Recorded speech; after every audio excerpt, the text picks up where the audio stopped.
اللہ اکبر.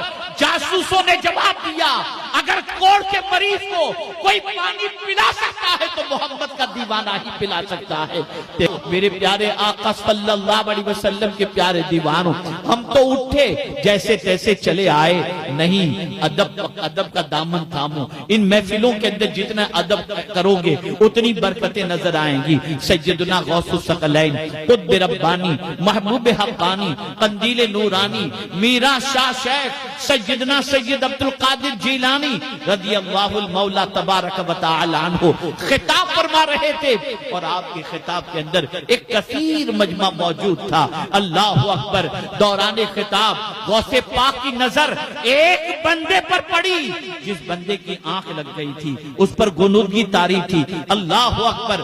غوث پاک اپنا خطبہ روک دیتے ہیں، بیان روکتے ہیں، منبر سے اترتے ہیں. جس کی آنکھ لگ گئی تھی اس کے سامنے جا کر ہاتھ باندھ کر کے کھڑے ہو جاتے ہیں. اللہ اکبر. لوگ حیرت میں ہیں کہ یہ کیا ہو گیا. ابھی غوث پاک رضی اللہ تعالیٰ عنہ اس کی آنکھ کھلے گی، اس سونے والے بندے کو سزا عطا فرمائیں گے. لیکن جیسے ہی اس کی آنکھ کھلی غوث پاک رضی اللہ تعالیٰ عنہ نے فرمایا، اے بندے تو کیا دیکھ رہا تھا؟ اس بندے نے کہا آنکھ لگی تھی مدینے کے تاجدار کو دیکھ رہا تھا.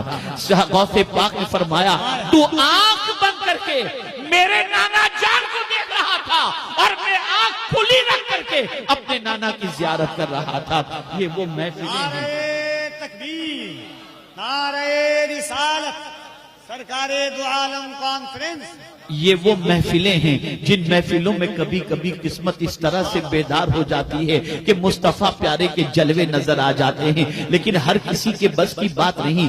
ایسا مقصد بھی ہونا چاہیے، ایسا ادب بھی ہونا چاہیے، ایسا تصور بھی ہونا چاہیے. ذکر کا ادب، ذکر رسول صلی اللہ علیہ وسلم کا ادب اگر کوئی بندہ اپنا لے اس کی زندگی سنور جایا کرتی ہے، اس کی آخرت سنور جایا کرتی ہے. عرض یہ کر رہا تھا ان محفلوں میں آؤ نا تو بہت اچھی نیت سے آؤ، خوشبو لگا کر کے آؤ، وضو کر کے آؤ، سر پہ ٹوپی رکھ کر کے بیٹھو، ادب کے ساتھ بیٹھو، تاکہ جب مصطفیٰ پیارے صلی اللہ علیہ وسلم مدینہ منورہ سے جب اپنے غلاموں کو دیکھنا چاہیں کہ ذرا دیکھو تو صحیح میرے ذکر کی محفل میں آنے والے میرے غلاموں کا حال کیا ہے، تو جب رسول اعظم دیکھیں اور ہمیں ادب سے دیکھیں، مصطفیٰ کرم کی نظر فرما کر ہماری دنیا بھی سنوار دے اور ہماری آخرت بھی سنوار دے. سبحان اللہ، سبحان ان محفلوں کے ادب کو بجا لاؤ، ان رسموں سے نکلو جو رسموں کے شکار آج تک ہم ہو چکے ہیں.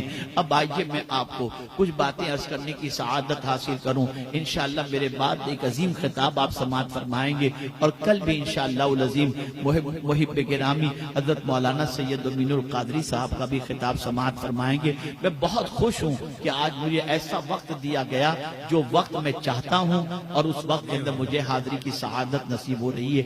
آئیے میں آپ کو بتاؤں، آپ ابھی سب سے پہلے یہ نیت کر لو. سب سے پہلے جیسا کہ حضرت فضیل بن عیاض علیہ الرحمت والرضوان اپنی والدہ سے اجازت طلب کرتے ہیں کہ ماں مجھے اجازت دے، شہر میں بڑے خطیب آئے ہوئے ہیں، میں ان کی خطابت سننے کے لیے جاؤں. ماں نے کہا بیٹے ان کی خطابت کیوں سننے جانا چاہتے ہو؟ فضیل بن عیاض رضی اللہ تعالیٰ عنہ نے عرض کیا ماں سناؤ بڑے خطیب ہیں. کہا بیٹے نہیں، اس نیت سے مت جاؤ. تو ماں میں کیا نیت کروں؟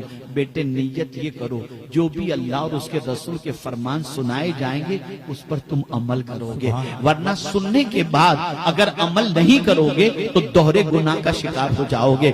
سنو میرے پیارے آقا صلی اللہ علیہ وسلم کے پیارے دیوانوں، جب بھی اللہ اور اس کے رسول جل جلالہ و صلی اللہ علیہ وسلم کے ذکر پاک کی محفل میں جاؤ، اس نیت سے جاؤ کہ ہم اپنی زندگی کو بدلیں گے، اللہ اور اس کے رسول کے ارشاد پر عمل کریں گے.